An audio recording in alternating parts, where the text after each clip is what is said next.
So when we're vocal about it, I'm seeing people who got a problem with it that got no business having a problem about it.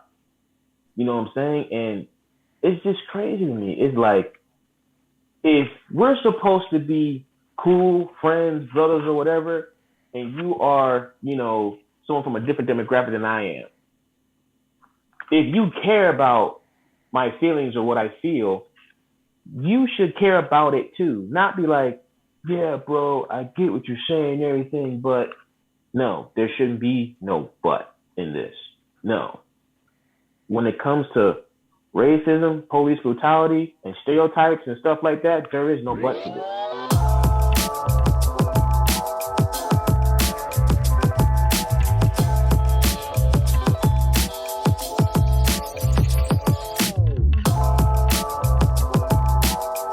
Welcome to Costly Conversations. I'm super excited to bring you season 2. One of the first guests that I'm having on here is a gentleman who goes by Arm Bearded Warrior on YouTube and a couple other things depending on where you know him from. I'm excited to have you on, brother. What's going on, man? Everything's going great, brother. Like I've been saying for the longest, I've been excited and hyped to do this. And like I said, I've been on, Twitter and IG, hyping this up and even hyping you up because, like I said, appreciate it. No one's doing what you're doing. You know what I'm saying? Aside from other people that black-owned businesses and from the Black Twitch community, they're promoting each other. But as far as bringing everybody to a single platform and getting everyone a chance to give their story, who they are, and everything else like that, ain't nobody doing it like you, bro. So I appreciate that. I got a shout out to another cat out there who's doing something similar, but maybe a little different. Goes by Trenchwork Chronicles. I like what he's doing.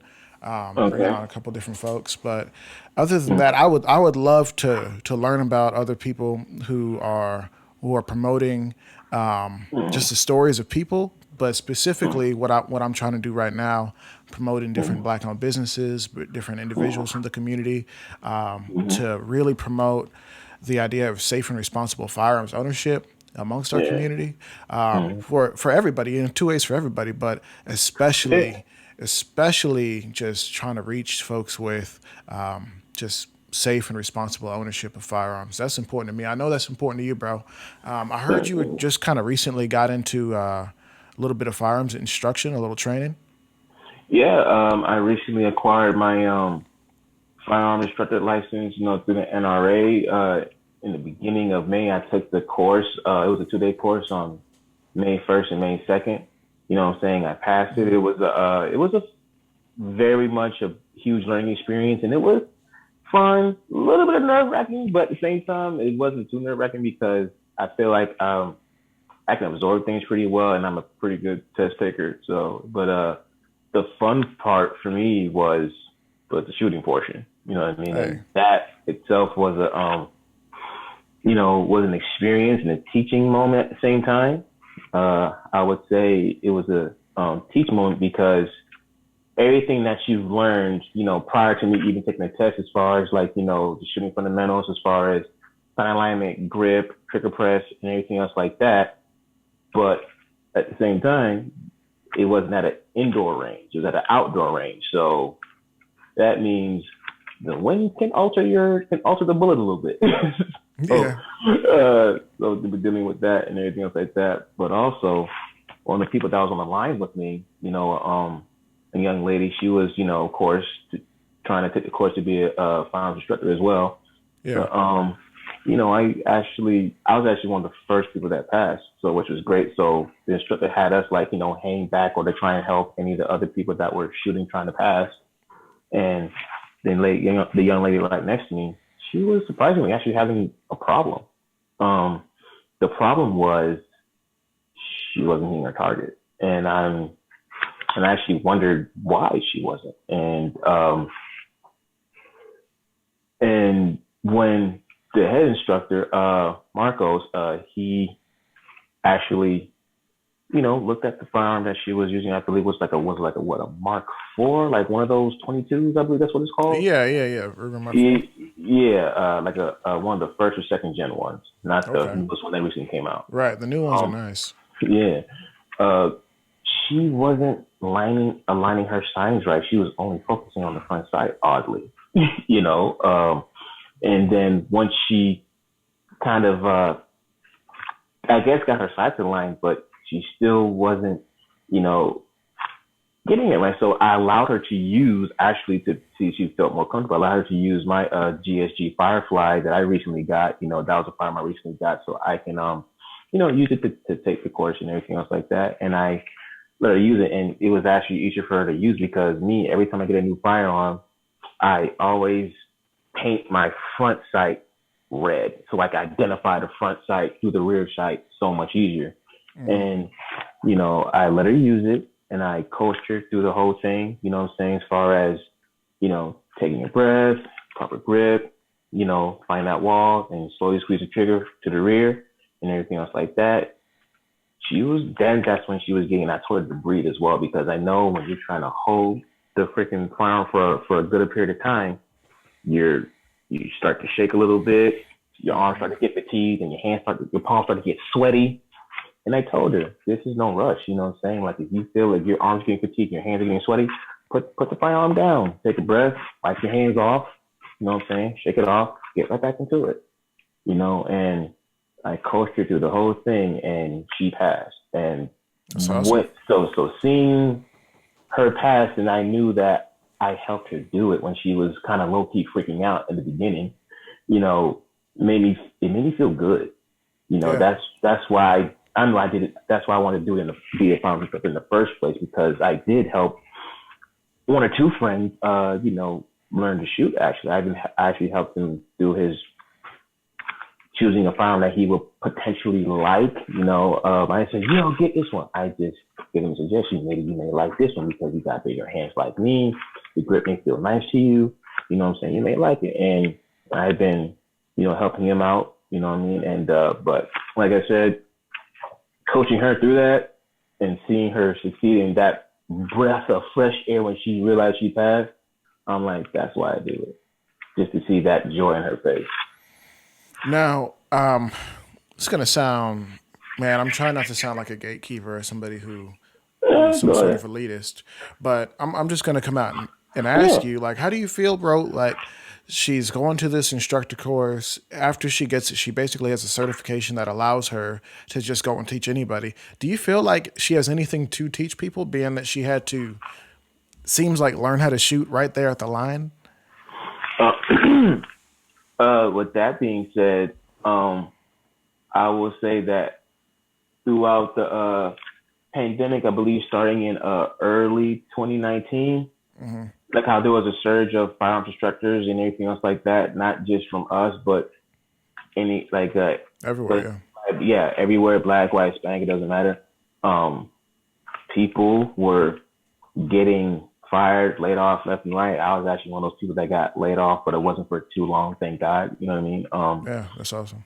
I'm But glad you're not still in that situation. That's oh rough. man, Yeah, God, I'm not in it no more. But yeah, you know, and some people needed quick money, and people also saw that people wanted to get their firearms and get registered because of the way the world was moving at that point.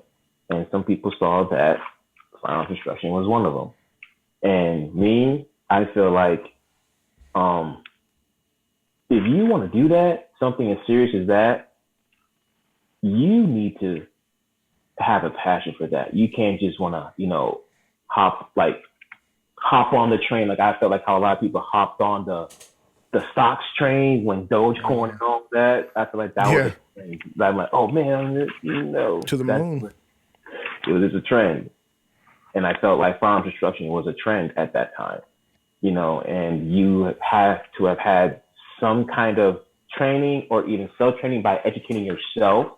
You know what I'm saying? Like if you're not paying to go to courses and stuff like that, if you don't have the funds to be doing it every other week or every other month, continue to train yourself and find information or consult with people that know their stuff, so that you know that you're at least you're practicing it yourself. And uh that's so when it's like that, I don't think if you don't have a passion for it and you just wanted to get bread off of it, that is something you probably shouldn't be doing because Yeah. you know that's my personal take. Now, where she's at right now, what she's doing, I don't know, and I hope that that she's giving herself more training or seeking training from people that she knows that's better than her, so that before she actually really develops a curriculum and starts teaching people, you know what I'm saying? Like, I hope that's what she's doing before, because I saw, I no, not saw, but listened to the interview you had, with Stephanie. Shout out to Stephanie. She said you gotta have a mentor, a dope mentor that will call you out on your BS, call you out when you're wrong, and they can't be afraid to check you. And I hope she's attained somebody like that, because, like you said, if she's at the line needing assistance, whether it was from me or from anybody else, that's an eyebrow up. Yeah. Because That's an eyebrow you're saying up. like the gun that she chose to bring to an event, which I hope the gun that you bring to an event, like a shooting event, whether it be a training or a test or anything like that, like, Oh yeah, or yeah, even your EDC, like I hope that's something you train with. yeah. And Yeah. I'm like, dang, you showed up to get your license and certification. I know you knew there was going to be a shooting test, and you brought a gun that you can't shoot. Like I'm not trying to bag on her, but I'm Oh, no, trying I to believe, yeah. No, we just keep it like thousand, yeah. it bewilders me because she's not the only one. That's the thing. She's not the No, only one. no, So, and and I could say I hope this, she's improving. Like I yeah, really do. yeah. And one thing I also learned, that there are some people on the line that that didn't pass. You know what I'm saying? And I believe that some people didn't pass because of the firearms that they chose to bring to the test. You know what I'm saying? To bring to the shooting portion.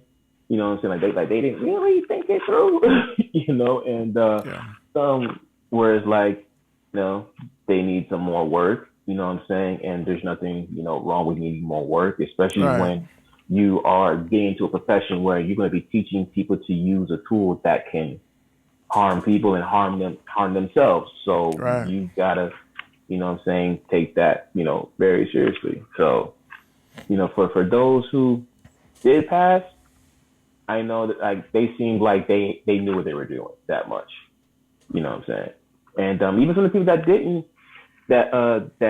pass, they've I think because of I don't know, it was nerves, or what I'm saying, Yeah. nerves can you can shoot really good, but when you're, I guess, put to the test, you get in front of that line or whatever, nerves can get to you. You know what I'm saying? I'm not gonna lie, my nerves got to me too, because the first try I did, I'm like, okay, I'm not liking how this is looking, but I knew, like I told you before, I felt my arms and my hands fatiguing, palms getting sweaty. Take it slow, breathe. It's not a contest. Like, this is Yeah.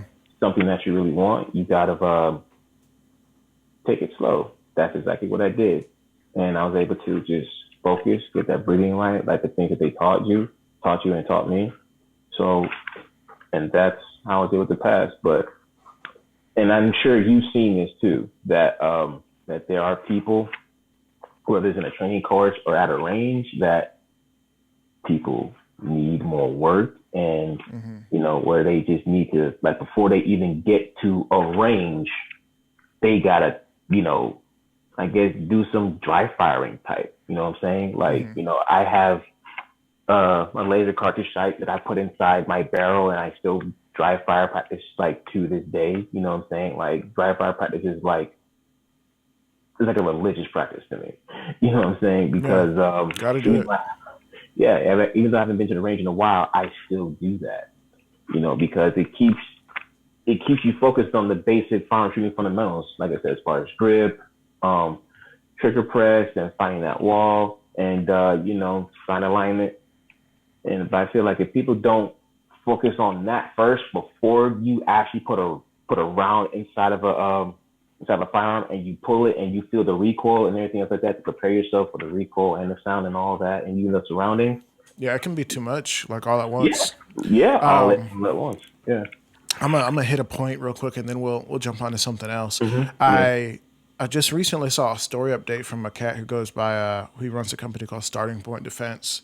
Cool dude. I like him. I've talked to him a little bit, and he put in his story, like, before you go ahead and strap your gun to your hip, before you holster up and get out the door, Go ahead and empty it out, clear the weapon. Go ahead and run a few dry fire rounds. Just do 5 or 10, Yeah. just a few reps. Make sure you're good, because in the event where there's a serious emergency and it's life and death and people are literally dying in front of you, you don't want to contribute to that problem. You want to be somebody who's helping. So Yeah. I'm going to start actually implementing that. I'm embarrassed to say I haven't been doing that. Not often. I've done it a few times, but it's not part of my practice, where I'm like, all right, let me go ahead and take 2 minutes and just go ahead and get 10 reps in and then load up and get out the door. Like, I think that's a fair thing to do, especially if you're going through all the trouble of strapping a gun to your hip. So I'm going to start doing that. I recommend other people do it. Of course, please be safe. Clear that weapon using the points of contact, and of course, just be safe. Yeah, most definitely.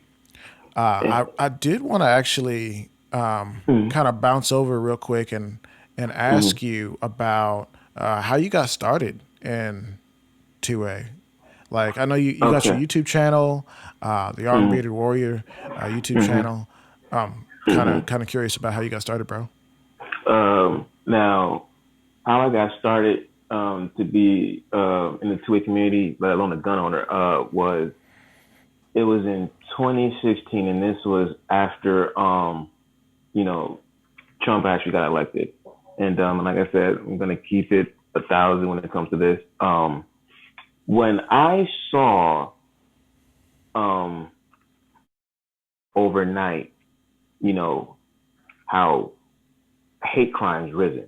You know what I'm saying? Like, I'm seeing, stuff on IG. I'm seeing, people from the Muslim community getting harassed and stuff like that, having their hijabs like ripped from their heads, or, just getting harassed. And I even remember seeing a Facebook post of from a young black woman where she was at a gas station pumping her gas, and what, 3 or 4 of these white individuals, got out their car and approached her and said, we're just basically just being, excuse my French, but like, bro, like saying things of, based on what I can remember her saying in her Facebook post, was that, you see who's in office now, you know what I'm saying? You might as well come back where you came from. And they're approaching her saying this, you Wow. know what I'm saying? And, she's a young black woman, outnumbered, you know what I'm saying? Clearly these probably males are bigger than her. You know what I'm saying? She said, like the amount of fear that she said she had, like just being harassed like that, it's like where people who supported Trump, those that had that mentality, you know what I'm saying, they at least felt like they, because of who was in office, had similar views, you know what I'm saying, they said like, oh yeah, we can do whatever the heck you want. When I was seeing how that was going on, I said, no, not me. I wasn't going to be the one that you could do that to. And, what was it going to happen? So something told me that I need to, get a firearm, you know what I'm saying? Get trained, take a CCW course.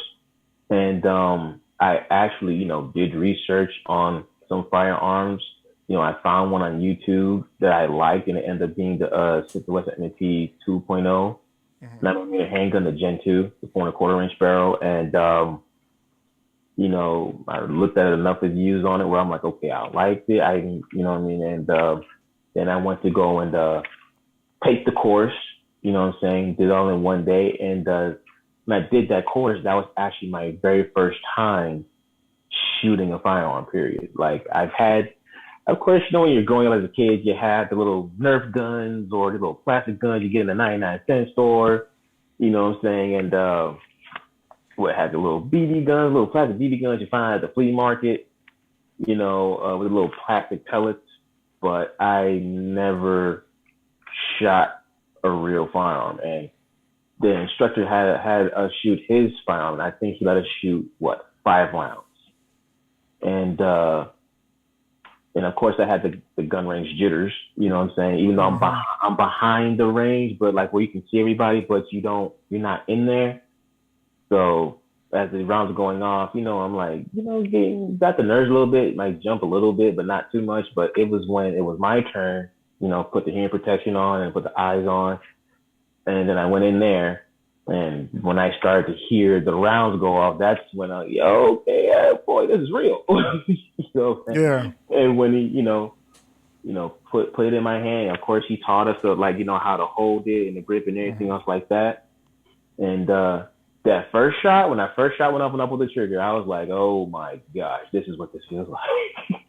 And granted, like I said, my hands were still shaking, but like I said, I breathed through it. And when I left there, I was like, yo, that was amazing. It was a little scary, a little nerve wracking, but I liked it. So, and I said to myself, it was a good experience. It was a very eye opening experience. And that's when I, saved the money up, and I got the firearm that I had researched the crap out of. And, and I looked up on how to take it apart, disassemble it and reassemble it. You know what I'm saying? Then I took it to the range to shoot it, practice with it. And something made me want to create a YouTube channel, where I actually wanted to start vlogging, but at first I didn't know what the heck I wanted to vlog about. So I was just doing whatever. But then after a while, I'm like, wait a minute, kind of want to show people, what this, what it's like to be, armed, to defend yourself, and what it's like to be in the 2A community, but you're getting it from, a black person. So it's going to be a little bit different, but that's when I realized, okay, yeah, let me just do it like that. And it actually called it at first the Kari Chronicles. And the reason why it was called the Kari Chronicles is because I used to write lyrics and everything else like that. And I said if I ever was going to, record one of these songs, I was going to call myself Kari, because I looked up what Kari meant, Khari. From what I remember, it meant king in Swahili. So that's why I said I would call myself Kari. But that's when I decided to call the YouTube channel the Kari Chronicles. That's when I started putting out content, things about how I felt about, being in the 2A community, the first firearms I got and everything else like that. And, just doing product reviews. And that's really how it started, but then as a couple of years went by, when I got the certification to be a firearms instructor, I knew that I couldn't go by a nickname that people knew me by. There's a lot of people knew me by Kari, because that's what I would say. But I knew that if I'm going to, have the certification, I got to go by my government name, which is David. So it went from the Kari Chronicles. I just turned it to what my IG handle was, Armed Bearded Warrior. So that's when I changed it to Armed Bearded Warrior, and I'll be, started calling myself David, so that people can know that that's what they're going to refer to me as. So, but it's actually been a fun journey doing the YouTube thing. You know what I mean? I get to put out content that people need, or some content that they never thought that they needed. You know what I'm saying? And I was the kind of person that I'm all for. What's the word I'm looking for? I had it. I guess affordable products, meaning I'm a regular 9 to 5. Yeah, I'm you a gotta 9 get to those 5. budget products, bro. Yeah, I'm not a 9 to 5 guy. I'm a 9 to 5 guy. I don't make a bunch of bread where I could buy, $500 or $1,000 attachments or, things and goodies to put on my firearms and rifles like that. So what I did was, I'm going to look up, say like a light or a red dot or iron sight or whatever, right? And or angle foregrip, and try to and I will be the test dummy to try it out for those that don't got the money to buy that product that, like how we'll say EOTech, right? Which is Right. On the top of the line red dots, It's right? expensive. Not everybody got bread to do that, Right. or No, to save for I it. don't. So I said, okay, let me look up something that's not as expensive, but the quality could be very decent. I'm gonna order it. I'm gonna buy it. I'm gonna put it on my rifle and give it a test and see how it is. And if it's sufficient, because I'm all about being practical. You know what I mean? Yeah. I'm not the super technical person. And I learned that concept from Citizens Edge out in Cali. Shop at Citizens Edge. about, you said, we're here about being practical, not tactical. That's what you said.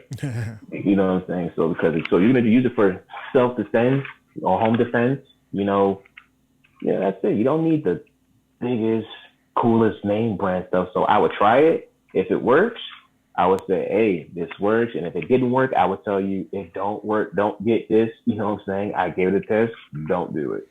And if it did work, I'll drop the link in there so they can go and purchase it themselves and stuff like that and try it out. So at least they heard it from someone who was non-biased, or, you know what I'm saying? Like, they know, okay, the guy is not BS. He's not, just pulling our tail. And Do you feel like that's an issue in the 2A community in regards to like bigger gun channels, that they might have like a bias or like some sort of special interest in making sure you I buy that product? do believe that there are some biases out there, even though it's not going to admit it. Yes, I 100% do believe there are biases, and that's why I feel like my audience, they value that they're happy that I'm not biased. So that, like for example, I bought a product from this brand called Greek Arms. It was an ambidextrous charging handle. You know what I'm saying? And I did the full installation and everything else like that, and people liked it, and that video is still getting views and everything else like that. Like people are still commenting on that about like, oh man, that appreciate the video, man. I'm gonna, buy that one, and Hey, look you at that. know, and Greek Arms, they saw it, you know what I'm saying? I showed it to them like, hey man, y'all product was dope. I was so dope. I even made a video about it and stuff like that. You know what I mean? And they appreciated that, and I'm pretty sure that people that didn't know about them, I'm sure they found out when I made that video. But I found about them through a friend. Like he Right. won a giveaway from Greek Arms for the charging handle. So I said, oh, ambidextrous charging handle, yeah, that's cool. Like I will actually like one. And I started doing product, like buying certain products from different brands, and some of them saw it, and they appreciated so much that they decided to hit me up and reach out to me. One of them was Slim Fit Holsters. That's actually a current brand that I'm sponsored by. You know what I mean? And Nice. you know, and because I'm a big dude. I'm not the average skinny dude. I have some weight on me, so I'm pretty sure I know there's people like me that want to look for a holster that's like big boy friendly. That's like Right. comfortable. You know what I Shoot, I mean? mean, depending on what I'm eating, depending on the week or the month, I feel the same Yeah, way. I'm like, yeah, I don't know, it don't fit the same. exactly. So you know what I'm saying. So there's not a lot of videos that show holsters that are big guy friendly. So Yeah. when I bought one from Slimfield Holsters and I did a video on it, and I'm like, yo, this is actually, or even before I did a video on it, I tried it. I'm like, yo, I sat down with it, got up, sat down with it, bent over with it, because I guess that's like that's a big boy test. You see how it feels when you sit down, when you get up and you sit down, you bend over, you lean or whatever, and if it's Hmm. like not pinching you or not digging into your pelvis or anything else like that, then it's a go. And when I put that video out, you know what I'm saying, I got a really good response. You know what I'm saying? And the company appreciated it too. You know what I mean? And uh and we even got into a conversation where they said, hey man, matter of fact, I actually approached them actually because me, I'm a go getter. So Do it. I said, hey, I'm still, like I showed them the stats, like these people that I did the video for your host, like they're responding really well, and I'm still getting comments about what I'm saying about y'all website. So if y'all could give me a promo code to use to present to my audience on IG and on YouTube, you know what I'm saying, maybe we can make something happen.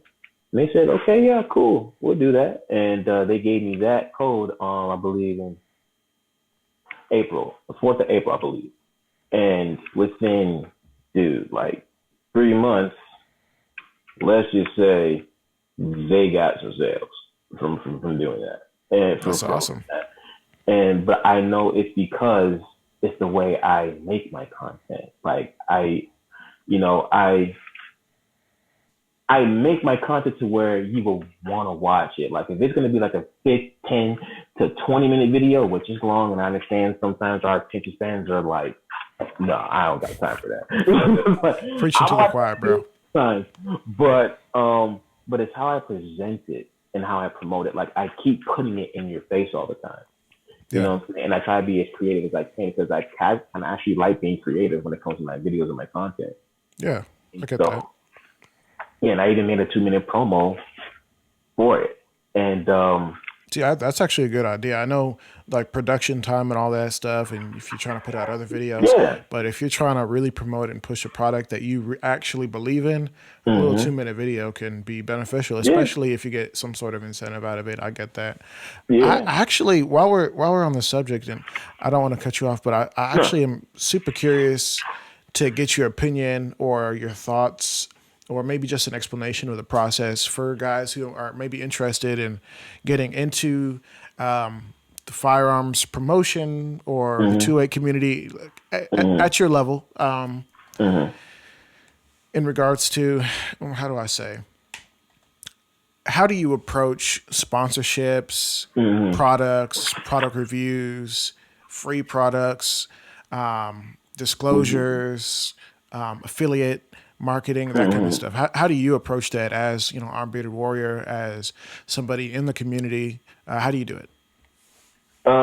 One, you have to have content. Like, if you, like, I understand some people, they just like to take, fancy pictures and edit them real nice and real good, you know what I'm saying? And, of course, I understand that people do like high quality pictures and stuff like that, but it can't just be pictures. It has to be videos. Like, it has to be, unique. It has to come from you. Like, don't try to act like or look like everybody else. You know what I'm saying? Like, be yourself. That's why sometimes in some of my videos or my content, I may do something different. And when I say different, I mean like comedic in a way. You know what I'm saying? Like there was a video I did where I was in a hoodie, right? And I was doing some dry fire practice, right? And I did it successfully 3 times. Like, like I drew, I drew, got the shot off. I drew and I got the shot off. I think it was the 3rd or the 4th time when I went to go and do the dry fire, right? I tried to do a mag change, right? Drop the mag, get another mag and put it in. And when I did it the first time, it didn't go the way I wanted. And I was like, like a scream. And I put like screaming. And then I was like, like, man, how can I do this better? Like, how can I, be more on point with my reloads? And I looked at the camera and I was like, so then this is what I did. You seen the movie Back to the Future, right? With Dr. Emmett Brown. He had those Back to the Future shades. Yeah. I actually got like almost like a cooler replica version of that from a guy named at Full Metal Jello. He's another 2A guy. Yeah, I've been seeing those. Yeah, I got one of those from him because I'm like, man, those look cool. I want to get me a pair. And so what I really did was I got close to the camera like this, and I did one of these, and it had I did like a cool, crazy transformation. Yeah, where they were transition. Transition, and I had it. They were on my face, and and on the top left it said, "Oh, level up," like a little, like almost like I was in a video game almost. You know what I'm saying? Yeah. And then it's another transition where it's like, whew, and then I'm like, okay. And it got the whole thing like I'm literally in the freaking game and whatnot. And I did it again. I did it right 3 times in a row. And I was like, yeah, that's right. It was nice. And then as I pulled my firearm back, I checked and I put it back in my holster. I picked up the mag that I dropped. And on the way out, I said this myself, like I changed my voice though, and I said mission complete, but it said it in a robot voice though. Right. Yeah, and that's when I put my hand to the camera, and so it's like just something that is someone not would expect. Like, yo, this dude was dry fire practicing, he messed up. And he's like, man, how can I get better at it? Oh, let me put my gamer shades on. You know what I'm saying? And, right, just being goofy, like just being creative. Yeah, exactly. No, that's cool. And just being different because I'm fun and I like to be funny sometimes, and just being creative and different like that, you know what I mean? And or like when I did one with I had an AR-15 round, and I was looking at it and whatever, and I showed it the camera. I just threw it up, And I reached up and I pulled my AR-15 down, like how the AR-15, the 223-556 round just went up and it transformed into to an AR-15. I pulled down my rifle. Just being creative like Nice. that, Yeah, just yeah. just be yourself. And if you bought a product from, so before I go into something else, just be unique and be yourself. You gotta put content out, and you gotta make content that resonates with you and who you are as a person. If you're a spontaneous and like extrovert kind of person, make content like that. If you're cool and chill, make cool and chill content. Like, but it's gonna be not too chill. Make it it's a little edgy, like how I just talked about, right? And as far as trying to get sponsorship, if you buy a product from a company that you like and you really enjoy, like you like the product, you know what I'm saying? And if you wanna do a review on it, do a review on it and don't be biased. Just be completely honest. And when you make the video, like before, like when you edit the video and everything else like that, make sure it looks nice and it's crisp and everything else like that. You post it to your YouTube channel, or if you put on your IGTV, so it could be a longer video or whatever, right? And when you do it, you you can let it sit on your YouTube channel or your page, whatever, right? And but if you want to go the extra mile to try and get the company's eyes on you, you DM them the link to the video on your YouTube channel that you made of their product. You DM it to them and say, "Hey, I love you guys' product so much that I decided to make a video on it so they can get to my audience, so that people can know about your brand and your product." You know what I mean? And if they don't respond, that's okay, but that's the gamble though. That's the gamble of potentially being heard that way. You know what I mean? Some of them you may get lucky and where they see it and they comment on it and everything else like that. I mean, that's what happened with me very recently with a company called Outer Impact, where Outer Impact. Yeah. Yeah, you heard of that, right? Yeah. What was the product? The product was just making sure I clear this. I dropped the mag and eject around and everything else like that. This adapter plate, Okay, so it's a base plate. For a red dot on the Swift MP Shield Easy 9. This is the Easy 9 I have, right? So I know that I actually found out about this through a friend of mine. I'm like, oh, son, you can put a red dot on the freaking Easy 9? What? Okay. And so I found about it. I bought the product, and you can actually put it on the 380 version as well, but you can also put them on other firearms, but I wanted it for the Easy 9 because that's what I had. And I did an installation video on it, and I bought a red dot. This is the Bushnell RXS 100, and I did the whole installation video from beginning to end, and that was like a 20-minute video, right? So, and it's been getting a lot of good buzz and everything else like that, and people have been, because I'm sure that, because Smith & Wesson MP Shield Easy 9 was a firearm that was dropped back in, I believe, around 2019, mid or late 2019, I believe, if I'm not mistaken. Because it must have been, because when I first heard about the Easy, it was only in 380, so it must have more recently had a 9 variant. Or it might have been late 2018.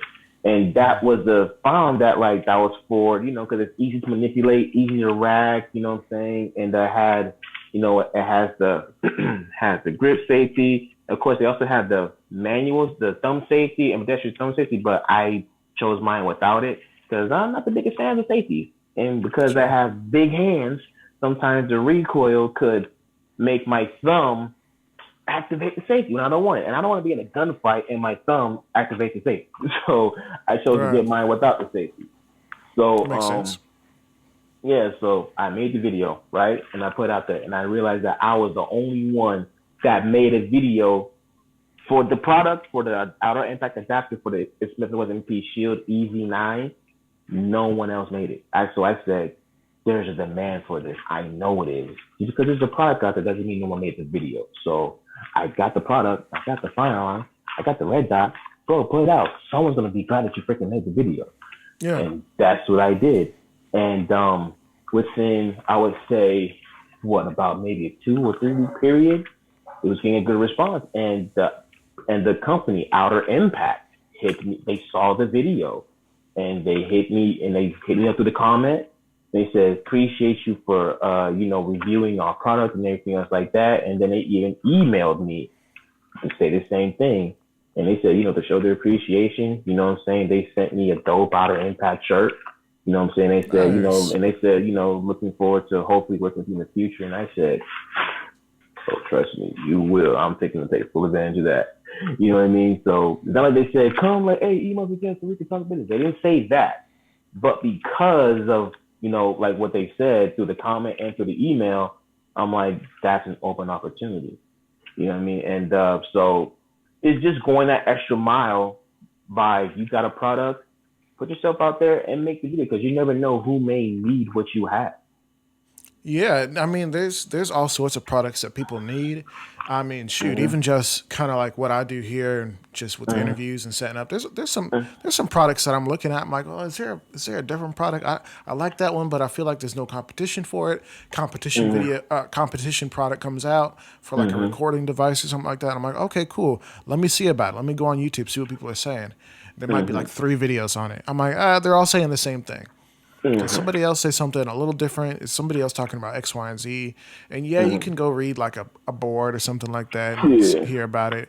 But sometimes you want to see somebody like really working with the product and complaining about it. See their emotions. That's exactly what it is right there, man. And side note, with the company that sponsored me, Splinter Holsters, when they showed me how many times my code was used over the course of a 3-month span, I was like, wow, I'm surprised that many people used it. You know what I'm saying? And now they also have another person that they sponsor, right? And he has a much bigger phone. Now, I only have like probably currently 1,300. But when they hit me up and told me and showed me the numbers, I had like about 1,600, close to 1,700, but we'll just say 1,600, like 1,650, we'll say. But they told me the other guy that they sponsor, he has 15K followers on Instagram. Which you think is a lot, right? It is. Yeah, But potentially, it depends on how Instagram wants to do it. Yeah, I know. But when they told me rather, how many times his discount, his code was used, I'm like, okay, mine was used. We'll just say I'll give you like an average number. We'll just say 100, right? Over 3-month span. That's at least like what? That's at least 30 people a month, I would say. Yeah, 3 months, roughly, yeah. But this guy's promo code was only used 8 times, and he has 15K. So it's like, what's the problem? Like, what's the difference? How that someone that got 15K, followers, but their code's only used 8 times versus me, I got way less than he does, but my code was used as many times. I think that's actually something that I've seen on the interwebs, is that it really doesn't matter. You could have 1,000 followers, you could have 10,000, 100,000, you could have 1 million followers, but if people aren't really engaging with your content, and there's maybe people will comment, but if you haven't built a relationship with your fans or your followers or whatever you want to call them, to the point where if you say like, hey, I trust this product, you can probably trust it too. Give it a shot. Go try it out. If your word doesn't actually mobilize people, your word is not worth much to me anyways. And I say that in my videos a lot, that like when I'm trying it, if it's I will tell you that. I don't care who I got it from. Now if it's good and it feels good to me, especially for those that, like I said with the holster, like if I'm a big dude and this holster doesn't feel comfortable to me and I'm saying that it doesn't, I'm letting you know.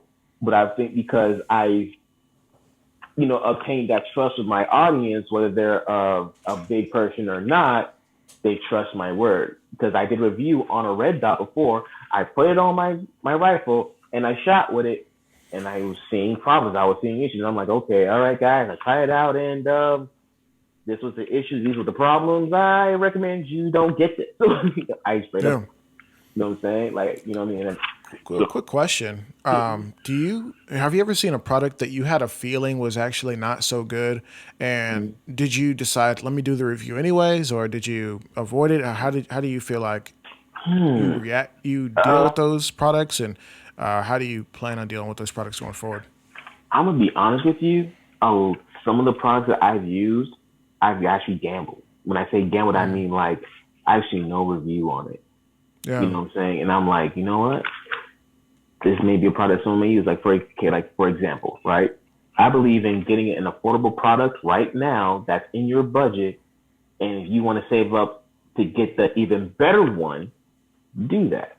But because you need it right now, like me, this is one of my biggest pet peeves, bro. And I'm pretty sure the people that are watching this, you're gonna be like, he's talking about me. Check your heart. Yeah, do that. So my biggest pet peeve is when I see red dots on rifles, right? Mm-hmm. There's no iron sights on it. You know what I'm saying? Because I'm like, red dots require batteries, right? And what can batteries do? They can die. Yes.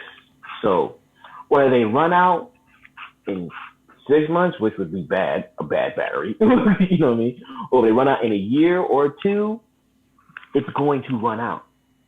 And it may be in a time when you are in a serious life and death situation. So when it runs out, you need iron sights. You need backup sights.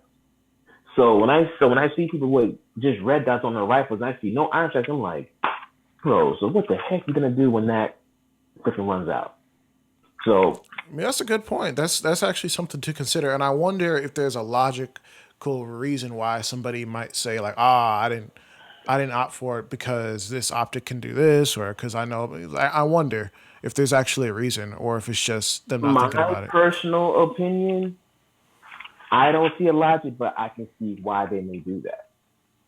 I can see the reason they may say is because I got this red dot. I want to hurry up and try it out now. And they just want to Right. put that sucker on there, go to the range, try it out, test it out. Okay. All right, you got it. You test it out. You're good. Okay, you want to get some iron sights now? You know what I'm saying? So, Yeah, I got you. yeah, so now what I did was, now for some iron sights, right, you got to pay $40 or $50 for the front sight and 50 for the back. I'm like, so dang, you're $100 for. I've seen that, and the Mm-hmm. price to me is offensive because a lot Yeah, of these I'm like, sites are come on, plastic. that thing is It's plastic, bro. freaking this small. Y'all make $1 billion of them. How are they $50? How in the heck is this small thing freaking 60 Like bucks? every gun needs sights. It's not like, oh man, we're gonna sell this emitter with fancy electronics in there that's gonna last 10 years and it's bomb proof. It's a piece of Exactly. plastic or metal, depending on which one you got. Yeah. It's not that special, and Yeah. I So defy anybody to come in my comment section and tell me that they're special. don't worry, but we're gonna get him, but that's okay. But so what I did was, I know this is gonna be a crucifying word for some people, but Amazon, yes, I've done it. So what? Shoot me. You know what I mean? But I've looked up some affordable iron sights, right? Where I was like, okay, these are up here. No one's reviewed them. Are they garbage or are they okay to where you can put these on your rifle right now? And maybe when you probably put what? Maybe put a 20-year or 30-year, whatever. You check whatever. And then when you finally get the amount that you want, you can buy the more expensive iron sights that, like, from the big brand names, like, Magpul or whatever, right? But these iron sights here, let's say like this iron sight is like what? The front and the back combined is 40. Not 40 for the front and 40 for the back. Like, no, 20 for the front, 20 for the back. I saw no review on it. I said, let me be the guinea pig. I buy them. I wait till they get here. I try them, put them on my rifle, go to the range, line them up, use my laser bore sight. You know what I mean? For those who don't know the laser bore sight, I suggest you get one so that when you go to the range, you don't have to keep lining stuff up, firing around or a round or two, bring your target back and be like, oh, I'm still off. I'm going to send it right back out there. You're doing it again. A laser bore sight saves you rounds and time. So that's why I put the laser bore. I've never used one, but I'm curious to do some research and see how helpful it is. Being that you're saying it's pretty good. Have no fear. I will send you a video on I did on a laser bore sight, and that laser bore sight was $16. Got from Amazon. It hasn't let me down yet. That'll save me a bunch of money because last time I had to zero my rifle, it was a pain. Trust me, bro. I got you with it. And so I put my laser bore sight at the end of my rifle, right? I put the iron sights on, and I just sighted them to where to where I see the dot at, and I put it out. I think about 20 yards to put it out. And I was firing and everything else like that. I brought the target back, and when I was lined up, I was good.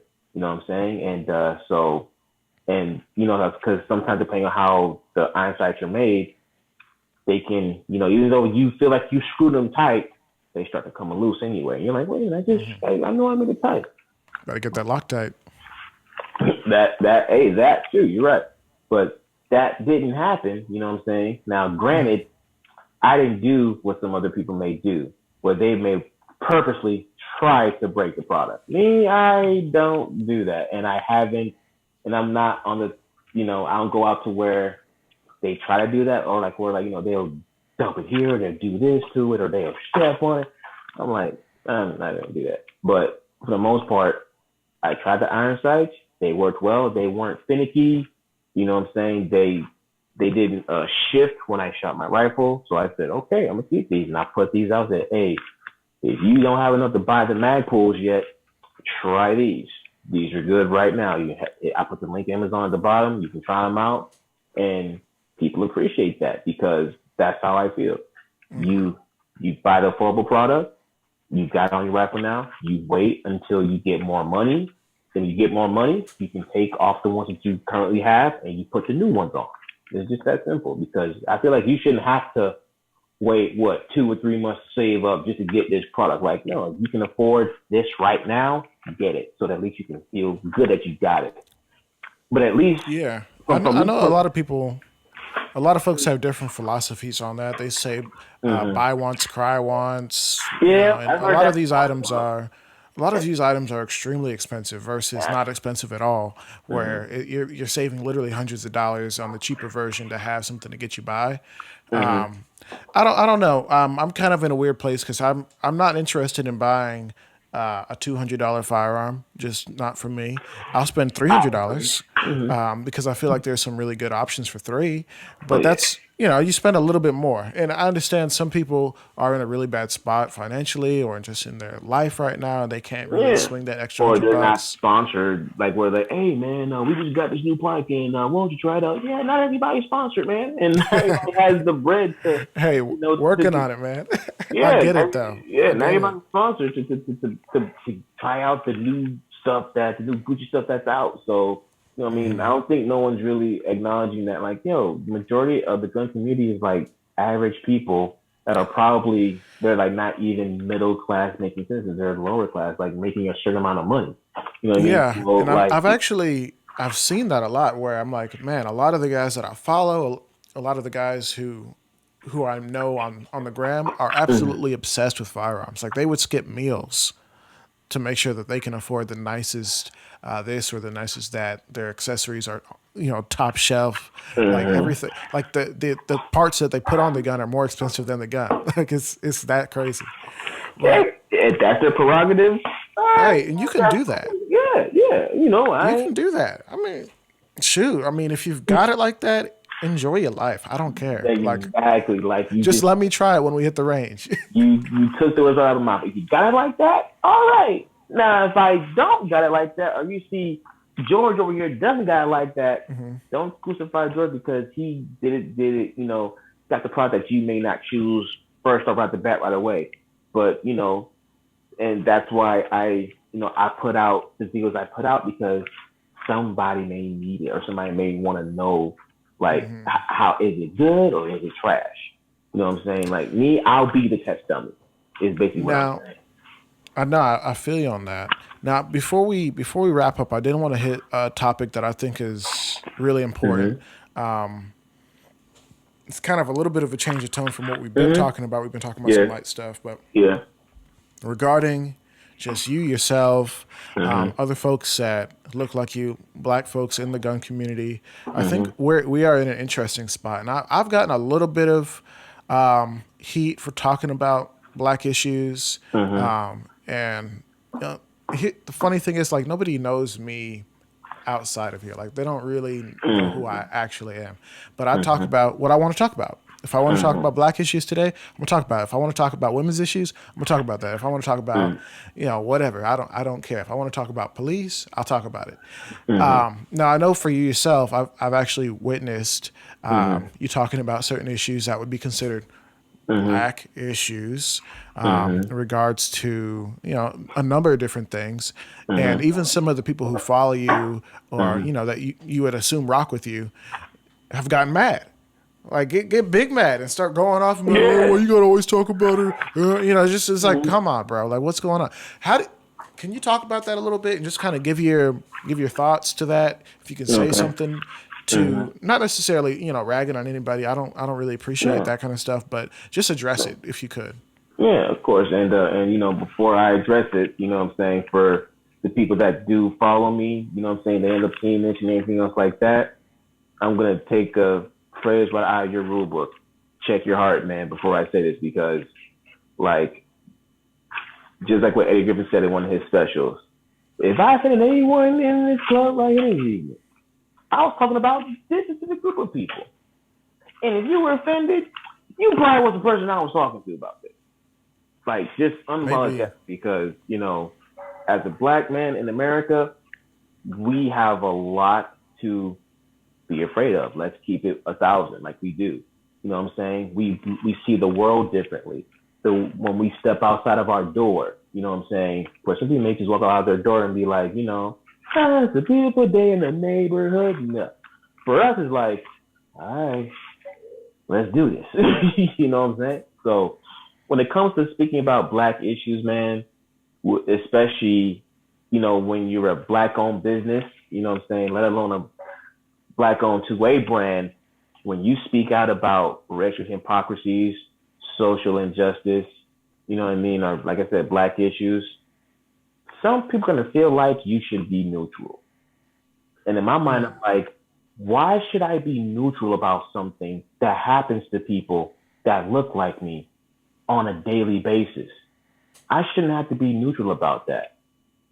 Things are happening to people that look like me that shouldn't be happening to them. They shouldn't go through this.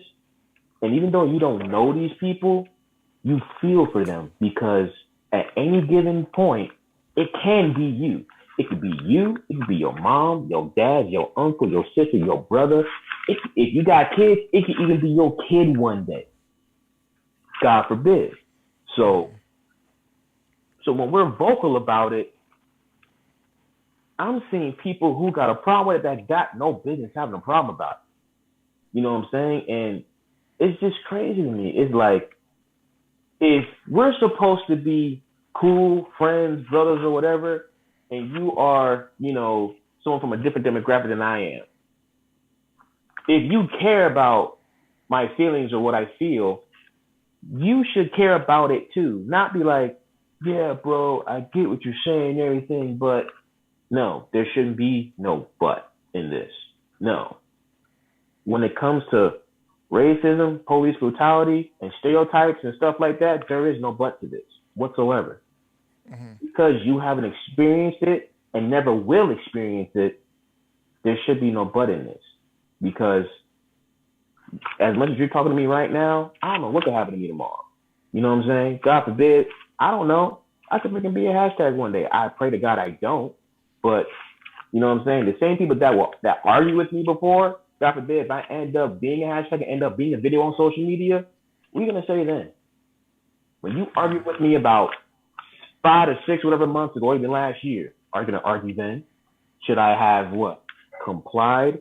Like, why is someone race baiting BS term on my behalf? You know what I'm saying? Like, no, man. Right is right and wrong is wrong, man. Like, as a black individual, whether you are a black owned business or just a black owned individual, like, we should be able to voice how we feel about things we don't feel good about. And we shouldn't have to break down and explain to you. We shouldn't have to do that. It's exhausting. Because I've seen this, man, on some of the other people's pages, like black owned pages, right? Or black influencer pages. shit, When, even my page a little bit. oh, yeah, dude.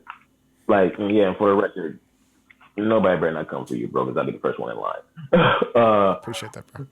um, yeah, that when I see someone, a person of color, speak on an issue, you know what I'm saying, whether it's it's a shooting or if it's a Karen thing going on and whatever, and they talk about it and they express like their true negative feelings about it. And I see the terms like, yeah, but, or like, just comply. Like if you know this is going on, just to get just so you can get out of it, just comply and all that. It's like, yo, you know what I'm saying? Or like, what about this statistic here and this and this and that? I'm like, bro, stop trying to find things to make it seem like what I'm talking about is irrelevant and I should be quiet. No, this is racial issues and racism in general. That's not something I should be quiet about. Because if you ask me, just because you, like, let's just keep it a bean, bro. White individuals have the privilege to not have to even think about that. They could see it go on, right? They could see it, but they don't have to speak about it. They can just be neutral and just, be cool, chill, lay back, don't say nothing. That's not a privilege I got. That's not a privilege you got. We see ourselves, we see our brothers, our sisters, and our family when we see these incidences. That's why we speak up. That's why we cry. That's why we get angry. That's why we even want to turn off our social media sometimes. Because we're tired of seeing it. And after a while, sometimes of us tired of seeing it, we spaz out. We want to say something, make a whole freaking paragraph of a caption about it when we post it. But other people, no. They can just be like, man, another incident, damn. Yeah, but the fact that you're not saying anything, that also makes me look at you sideways. Now, when you see me talk about it, and you want to give me slack about it, okay, now I'm looking at you more than sideways now. Like, what's good, bro? Like, why are you coming at me? Someone's supposed to be your friend, your brother, whatever. You got a problem with me pointing out the racial hypocrisy and the truth. There is something in you that's not sitting right about what I said something that was a real hard truth and you couldn't swallow it. That's not my problem. That's your problem. You got to look within yourself. What do you be saying? Check your heart, bro. Or check your heart, sis. Like, you know what I'm saying? Because I do see that I see very, very few people of the other demographic, talk about it. There's only two that I really do see. Or like three. The two ones I'm going to talk about is Jolly Good Ginger and Tizzy ENT. These two, guys, these are white guys and they speak out up against racism, social injustice, and they call it how they see it, no filter, no nothing. And they get a lot of hate from their own people about it. But you know what? That's the kind of energy that I feel like a lot of people from their demographic should do. Like, if you feel like, as a human being, despite how different we look, you feel like it's wrong, and you want to say something about it, despite whoever the heck feels weird about you saying something about it, you say something about it. And if you seeing that someone that is doing something that isn't cool, check them. Don't let it just slide. No, check them. Because at the end of the day, when we see that you check them, we value that. You know what I'm saying? Because you see what we see and you know it's wrong. And you see that it is hard out here for people that look like us. And you see that it's not that hard for you. You see the hypocrisy. You know what I mean? And I feel like as Black-owned businesses, we should have the right, just like freedom of speech, right? The freedom to say what you want to say. You know what I'm saying? Although sometimes saying what you say can have its consequences, right? Which I'm pretty sure, which I'm sure there may be consequences about me saying what I'm saying, but they're very minor consequences. It's a constant conversation, bro. You can say what you want. That's the funny thing. Whether even if I full on disagreed with you about every little thing you just said, about it, I feel like it's important to let people talk, to let people say what's on their heart, and I would seem like I lack empathy if I didn't at least let you say what was on your chest. So, and I think that's a question that I actually have, and I'm sorry I didn't mean to cut you off, but I wonder, like, for those people that you're running into who hop in your comment section anytime something tragic happens and someone dies, and one would say is at the very least a questionable way, and at on the other side is maybe racially motivated or an injustice. To be clear, and I wonder for those people who see those situations when you and others speak on it, because it's not just you, it's a lot of folks who they'll see something and they'll speak up and they get accused of being ultra woke or for weaponizing race or for race baiting and stuff like that. And regardless of your woke status, I wonder, like, do you feel like those people lack empathy, or if they're actually racist and they think like people that don't look like them are less than, or like what's your perception, anyways? Not that you're right, but what's your perception of these people who go out of their way to try to discredit you with whether it be a statistic or a saying or something that they've heard, or even just questioning you? And it's not a sin to question people, but maybe when they're grieving, it's not a good idea to just question people. But what's your perception of these individuals? My perception, bro, it could be a mixture of things. A lot of it could be racism, like straight out, flat out. And of course, racism is taught, you know what I'm saying? And you don't know how these people were raised. They might have been raised to think the wrong way about different groups of people. That's one. Some may be uneducated. They do not know, the history of, Black people and the Black descendants and everything else like that. They don't know about, the redlining laws, what I'm saying? They do not know about, Tulsa, Oklahoma and everything else like that, the Black Wall Streets that got burned down and everything else like that. They do not know. So they feel like just because they may see a Black individual in a place of a high place, right? They may think, well, what are you talking about? It's like, yo, don't think because you may see one of us in a high place, no. Trust me, no. There's still people out that look like me that get treated a certain way and it ain't cool. Right. And some are just ignorant, meaning where you can show someone the facts. You can talk until you are blue in the face. This person just doesn't want to hear what you're saying. It's like they're stuck in a certain mindset where they can't look outside of it. You know what I'm saying? So, and some people, they may not be racist. They just, it's like you gotta baby them. It's like you gotta take them through a freaking history lesson, which is annoying and exhausting because it's just like when you have a child and you gotta teach a child like why this is bad. And they keep saying, why? You tell them why. Like every time they say why, and you say why, and they say why to that. And you got to keep explaining. That's how it feels. It's like, why am I explaining this to a grown individual who can literally just do their own research and look it up themselves?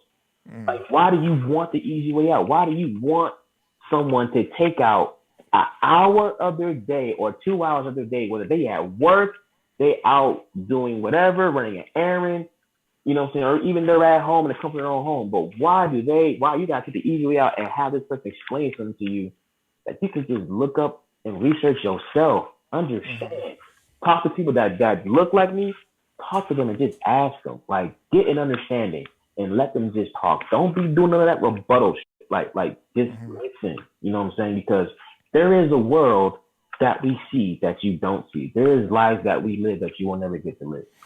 And that's actually extremely true. And I think that point is maybe one of the best points that you could say is there's lives and communities and impacts that if you live in a certain area or if you have a certain level of education or if you're maybe a certain complexion, perhaps you may not have to deal with those things, especially if you're a combination of the thing. Like if you're a super wealthy guy who grew up in the super nice part of Europe and you came over and all you live in is in uptown New York City, like you don't worry about the little things. No. You don't worry about the little people. Now, if you are, you grew up in like a trailer park somewhere, you could be white, you could be green, I don't care. Yeah. But if you grew up in a trailer park somewhere, you probably understand the struggle of, oh man, the police are here and they're looking for drugs when they could be in the urban areas looking for drugs too, because there's plenty of drugs there too. Like, not to get too far into it. But actually, I did have a question as you were talking, bro, and I don't mean to just kind of keep bouncing, but no, good. So we all know that the media is the media, Mm-hmm. and I'm not saying Fox News or CNN or what. I Mm-hmm. don't care about which media. I'm talking about media, Mm-hmm. classic, old head, old school media is the Mm-hmm. media. Do you feel like the media makes it harder for people who maybe generally would be empathetic to to have those sympathetic bones in their body to see like serious issues happening in front of them and to maybe feel some pain along with the person explaining their situation. For instance, Mm-hmm. every it seems like every time something happens, whether it actually be a racial issue or not, because a lot of Mm-hmm. some stuff that happens Mm-hmm. that really wasn't news, like that's not news, Mm-hmm. Yeah. but a lot of stuff is. Mm-hmm. Do you feel like just by kind of like putting it in people's face often and like really Mm-hmm. hyping it up and having news anchors sitting at their desk preaching a certain way, do you feel like that kind of throws people off, especially when it becomes like a political thing where you have this far right figure talking about it and this far left figure talking about it, they're going back and forth making it like a political thing when really it's a people thing? Do you feel like that has an impact, or is it something else entirely? Honestly, I think it's both. Like when I say both, I mean the news, the main media, mainstream media. It's a business. It's an organization, and we all know that like organizations and stuff like that, their main thing that feeds them is money. So is that if they need to spend something just so they can get certain kind of support, they will spend it how they need to. Doesn't matter who the person was, what their past was, what kind of person they are, or how they were loved by their community. That don't matter. You know what I'm saying? And I also believe the people that are on these news broadcasts and anything else like that, they've had experiences too, and they have stereotypes as well. So they're also even throwing out their own views as well. Like, they'll throw out, old stats or BS stats or whatever, you know what I'm saying? Because the mainstream media is supposed to make you feel like they're not lying to you. Yeah. They're supposed to make you feel like we're your main source of information, so you should believe us. When black leaders of the past, such as, Martin Luther King and Malcolm X, you know what I'm saying? My personal opinion, Malcolm X being the main one, he showed and proved that mainstream media you shouldn't trust because they will twist words. They will, make you believe that what they're saying is true and really it's not. You know what I'm saying? And they were trying to make it seem like the people that, okay, like if you put black folks in the news where, okay, man, this keeps happening, this happens, and this happens, or saying, or, you know what I mean? Like whether it was a neighborhood shooting or a robbery, a rob at gunpoint or a murder. Like if you keep putting that kind of stuff out there, I'm sure every other person, other demographic, or even our own people gonna think, man, we wilding out here. And sometimes, unfortunately, we do wild out here. I'll keep it real, but like at the same time, though, that's not all who we are. Right. There's a lot of Like, black excellence and black people doing great things out here. But absolutely. if you put that out there, it's actually going to be counterproductive to what they want us to continue thinking.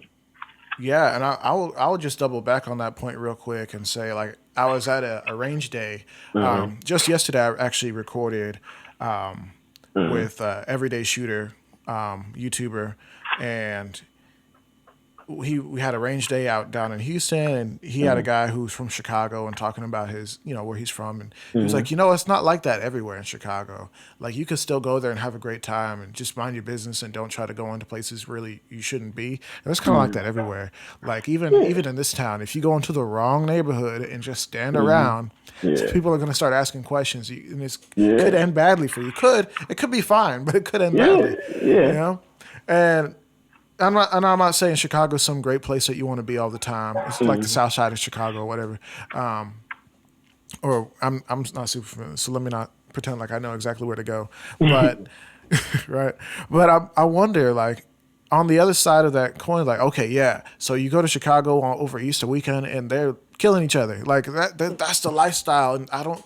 and I work with kids who do inner city stuff. When I'm not doing Mhm. this, I'm doing that, and when I'm not doing this, I'm doing that. Mhm. Um, and I've worked with a lot of inner city kids who they didn't really choose that lifestyle just because they wanted Mhm. that lifestyle. Like they kind of it's It's where like they're stuff at. needed to be done.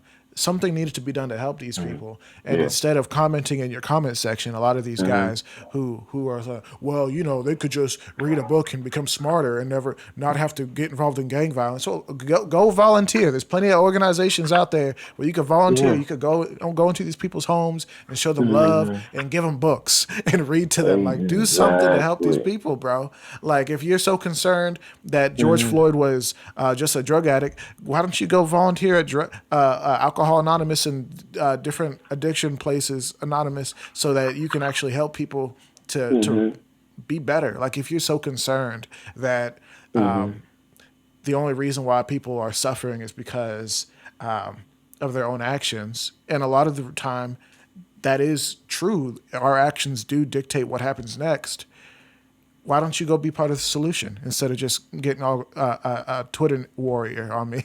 Like, go do Exact. something. I couldn't have said it any better, and that's why I feel like black owned black owned brands and black gun instructors.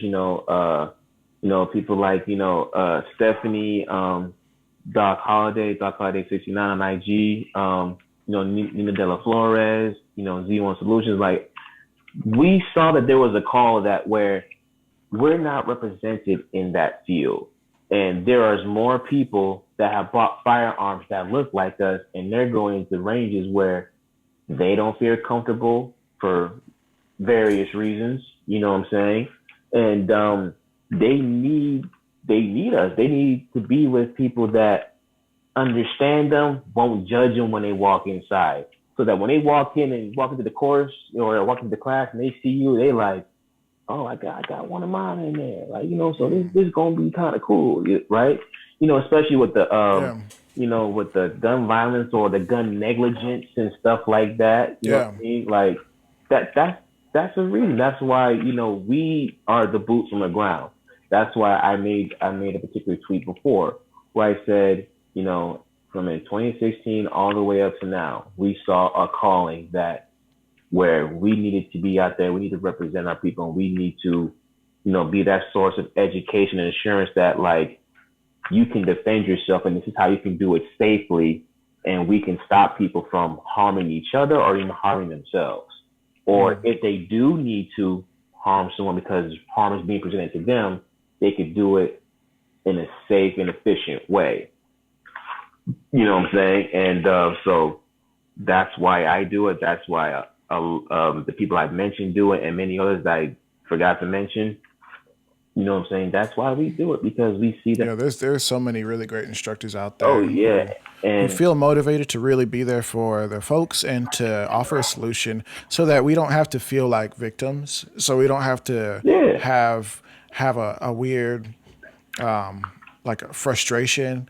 I mhm, remember you saying earlier that sometimes folks maybe feel nervous about taking on their day, like oh man, walking out the door, what's going to happen today, and just yeah, kind of being beat down and feeling that fatigue of like man, I just saw my friend get killed in the mhm, community, yeah, maybe not by police, but maybe they died, and X, Y, and Z's happened, and you feel mhm. some type of way from your boss at work who might be coming at you, Listen, whether it's a black boss or a white boss. I mean, yeah, bosses are like that, mhm. and Tell me about every a lot of people have struggles, but then you have the overwhelming like looming issue of like racism it. over Yeah, us, yeah. That and makes it worse. whether you're experiencing like currently like some sort Mhm, of like racial injustice or mhm, people treating you badly because of how you look or because of where you came from, mhm, because like that'll happen too, or you're just maybe concerned that like dang, I'm at McDonald's and the lady in line is she treated the person in front of me just fine, but when it came to me she acted mhm, like I was weird or something. And I didn't feel like mhm. I was putting off bad vibes, but why is she acting kind of weird to me? Like I don't get it. And then you have to ask yourself like, yo, is she like low key like, is it because Yeah, I'm of black? course, like that, and that's when I know some people try to give people the benefit of the doubt, like try to see the good in people, but it's like, yo, when you look like me and you, it's hard to give people like that a pass because it's like, wait a minute, you act like this way with Sharon, just give me a random name, but then I get to you, and you change. It's like, okay, you know, I ain't tripping, like, you know what I mean? Right. So And that's where it's confusing because sometimes you can't see all the different factors. Like sometimes you didn't see who she dealt with before, so you don't know if she's just always awful or if she's just being bad to you because she don't yeah, she hears your accent, she don't like where you from, like oh bro, yeah, or she feels like you some sort of thug or something, and it's like whoa hmm whoa whoa whoa whoa whoa, oh chill, lady, yeah, like what the heck? yeah, and the stereotypes that and this is the stereotype that my mother was afraid about for me was that, like, for one, not only am I black, I'm a big black dude. I'm not 6'4" number, like I'm 5'11". You know what I'm saying? I look kind of somewhat stocky, but and I got tattoos and everything else like that. Oh, So tatted up, so that off rip is like, oh, clearly a gangster, mm, you know what I'm saying? So right? like, so it's like I'm stereotyped off rip before I even get to open my mouth and everything else like that. So walking out your door, it's like, okay, man, I gotta go to work, try to get the work shifts and all that, deal with the boss, and it's like, and granted, thank God, like the stuff that I've seen other black folks been through, some of the things that they survived, some of the things that they didn't survive, I haven't experienced any of it. You know what I'm saying? I pray to Thank God, God. not I hope no one, whether for you're real. black, white, or otherwise, has to experience some of that Of, crazy of, stuff of that you of see. course not. You know what I'm saying? And Like, you know, but at the same time, it's like, who is gonna end up going through that majority of the time? shoot, That's bro. that's Let, the let me thing. tell you. And, and I just, that's why I try to, do my best to do the right thing and everything else like that. But granted, quick little story, trying to make it quick as possible. This is when I was living with my parents still. I was I was leaving to go and pick up some food that I ordered from Chili's, and I had my firearm on me and everything else like that. I pulled out of the crib, right, the part out of the garage or whatever. I didn't even make it 3 blocks, and I already got the cops behind me. I'm like, wait a minute! I drove 3 blocks, and I didn't even get to the main street yet. And so I'm like, oh, Wow. come on. And granted, when you are a black individual, you see these red and blue lights behind you. You are everything but chill. Shoot, So I mean, I still got to calm myself down a little bit because you're yeah, like, oh, shoot. and people gotta understand that, like, man, you didn't do nothing. Like, you shouldn't. History have shown black people do not have to do anything wrong to be scared of police. You, But here's the interesting thing. Like, I don't understand why folks aren't empathetic because if you just look at the justice system at large, yes, mostly black people are in the prison system, and you can cite whatever statistical reason that you want to justify those numbers. I don't care. mm-hmm, But the justice system has already shown that it's not really just. You're not necessarily innocent until proven guilty. You could sit in a jail cell for a year waiting on a case. mm-hmm, The guy I interviewed yesterday, he said he committed a misdemeanor, and mm-hmm, instead of getting tried for his misdemeanor mm-hmm, and then being able to work out his sentence, mm-hmm. he was in processing basically for 5 years. They kept delaying it, which is, constitutional violation. You have the right to a speedy trial, right? Like Yeah, like 5 years. So not. he could barely get a job because they were like, yeah, come back when you get that worked out. Well, 5 years later, finally worked out. He couldn't get a firearm, so his Second Amendment right was suppressed. 5 years later, like y'all could look at the previous episode and hear all hmm about it if you missed it. Okay. But hmm to me, it's wild. Like it doesn't matter. Like people who get tight and be like, "Oh, why you scared of the police if you didn't do anything?" Listen, bro. I I know some cops. I think some of them are fantastic. There's some people who don't need to be cops. Let's just put it that way. Dude. Let's just put it that way. There's some people who don't need to be parents. There's some people who don't need to be in positions of power. There's some people who don't need to be cops. Like, and I'm, the cops that I know, I don't mess with no cop that I can't trust. You know what I mean? Like we went to school together. Okay, I know who you are. You actually here for the people that you serving. Like you have a big heart. And you're handling business. You're making sure your streets are safe, and you're not trying to be out here killing people or harassing people, beating people up. I don't mess with you if you like that. Exactly. But there's people that I know I know you've seen them Dude, that are the other way around. Oh man, you just triggered another one. All right, let's make it quick because we got to wrap this joint. I know. Okay. This kid, I ain't gonna put his name out there, but I used to be cool with him in high school. Granted, with me and this other guy, we were seniors, and he was a sophomore, freshman. You know what I'm saying? Anybody mess with him, they had to go through us. Like they wasn't messing with him. He was cool. So, granted, he did have a brother that went to high school, but he had graduated already though. But so fast forward years later, there is this thing going on at an event at a very popular club in downtown Miami.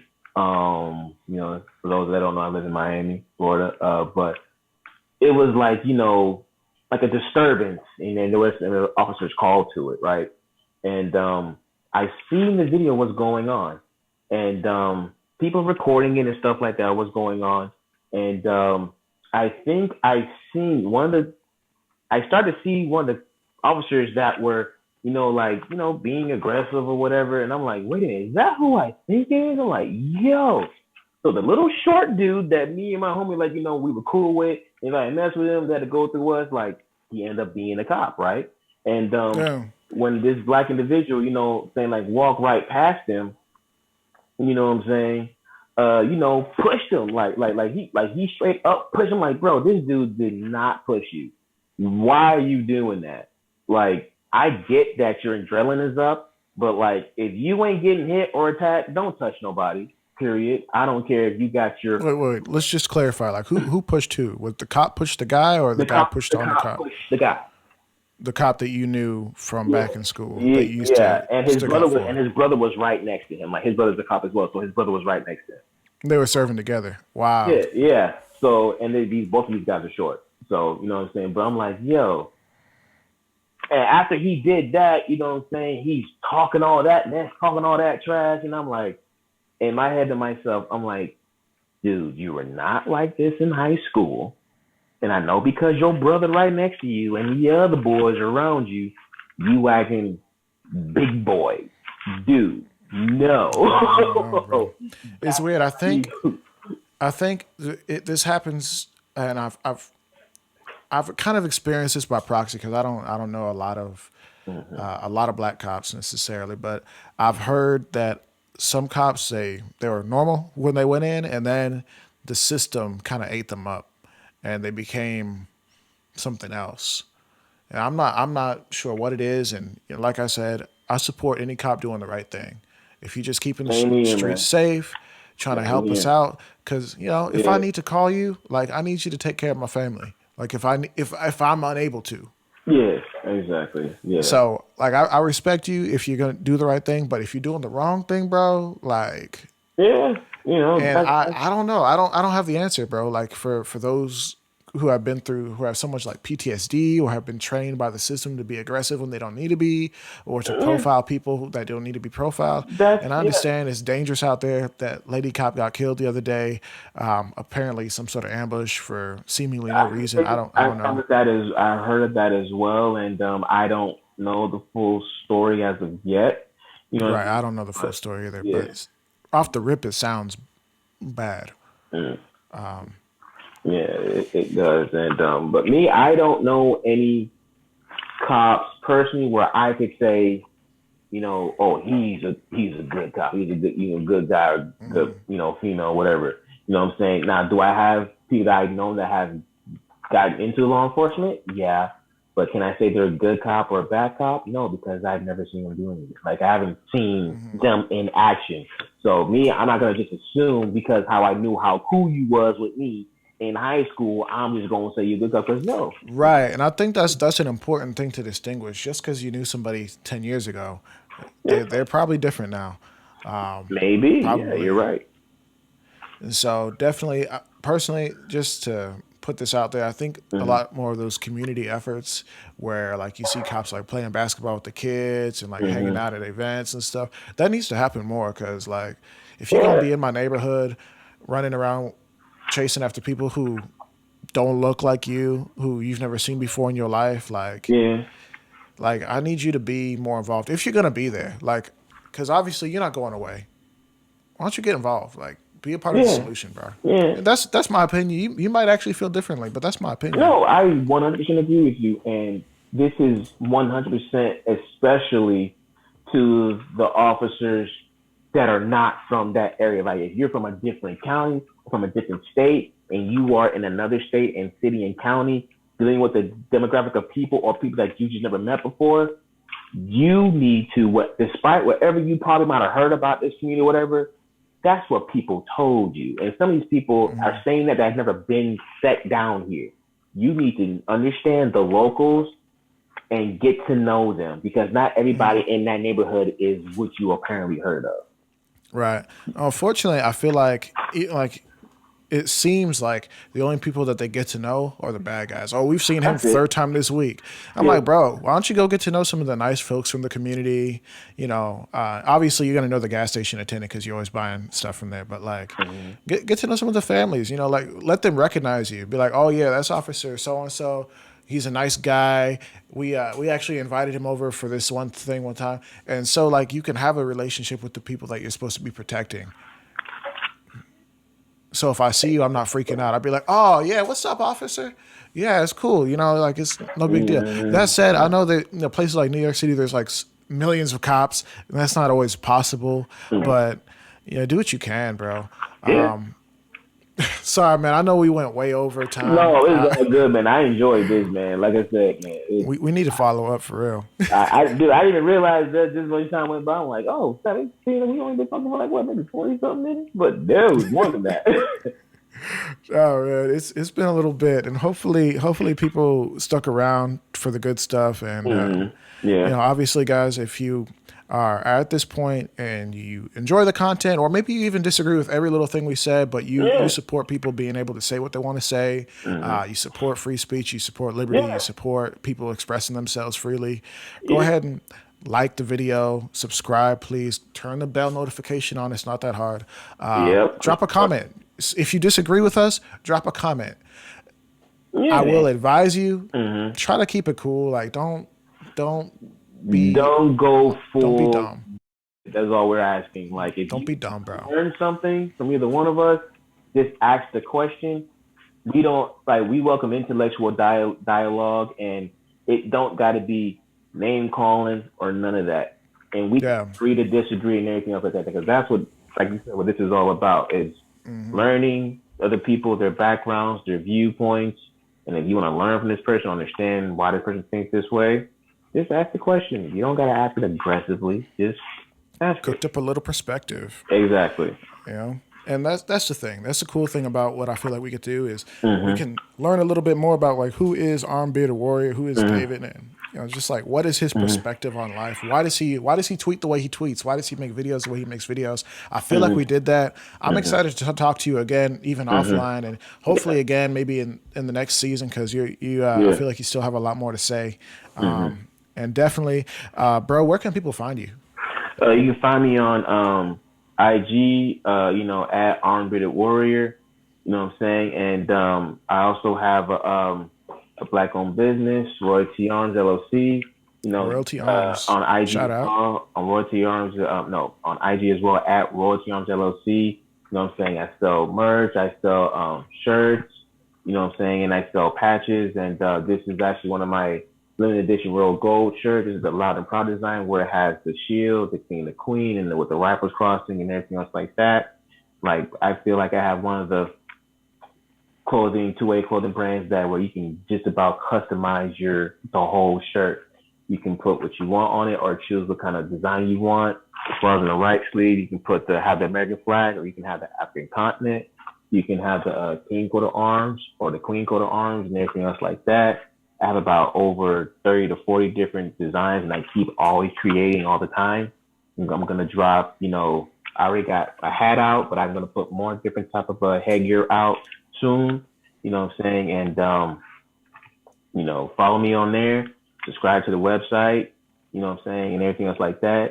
On YouTube, Armed Bearded Warrior, I have a lot of good content up there as far as, product reviews, holsters, iron sights, laser bore sights, even some, things I have opinions on and passions about, you know what I'm saying? And also in some of those videos, you can find some promos in there for companies that I've bought for, and they give me a promo code.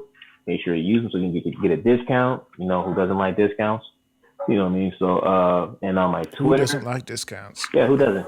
And I'm on Twitter as well. I believe I switched my.